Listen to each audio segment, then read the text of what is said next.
Medical check first.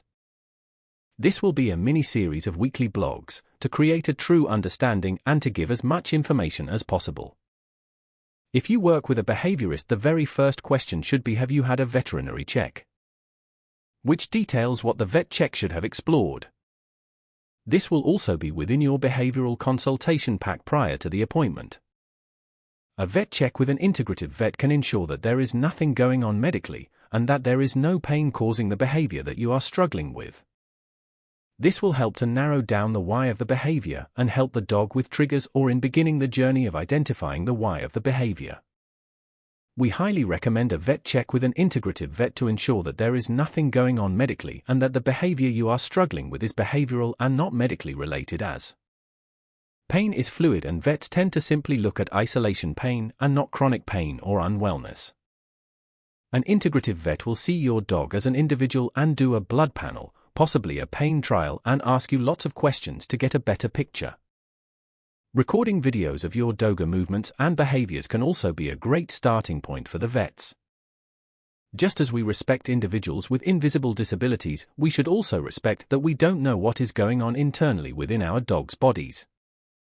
Not all invisible conditions cause symptoms that we can see, such as vomiting, changes in stools, limping, lethargy. During the Chronic Pain Symposium, the prevalence of radiographic appendicular OA and associated clinical signs in young dogs with Dr. Duncan Lascelles.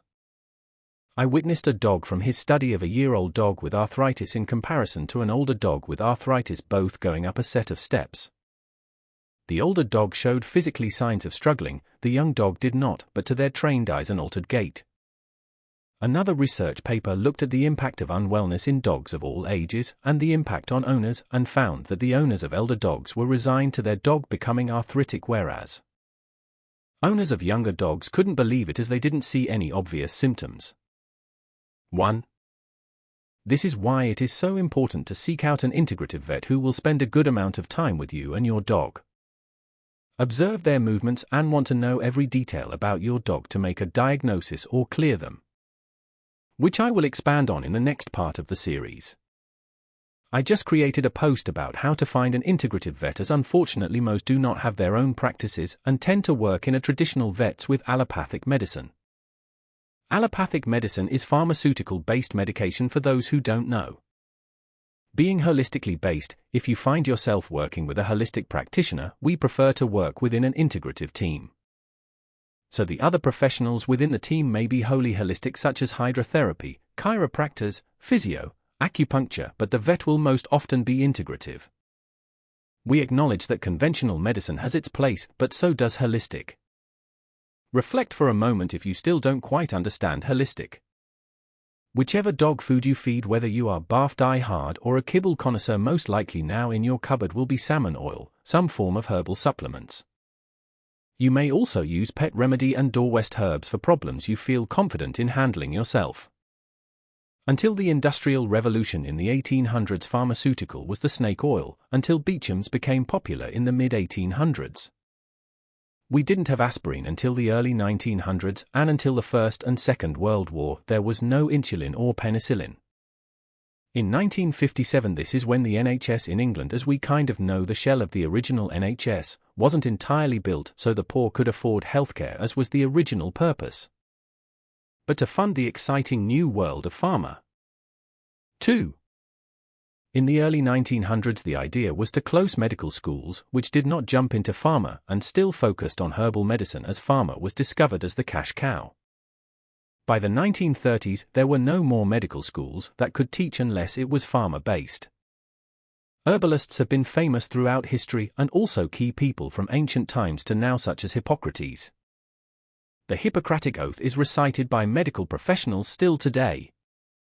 Herbal medicine has also played a vital role in many cultures and for the empowerment of women too, which Hollywood coined and turned into snake oil peddling. All sorts of clever techniques will be used by capitalists to make cash fast.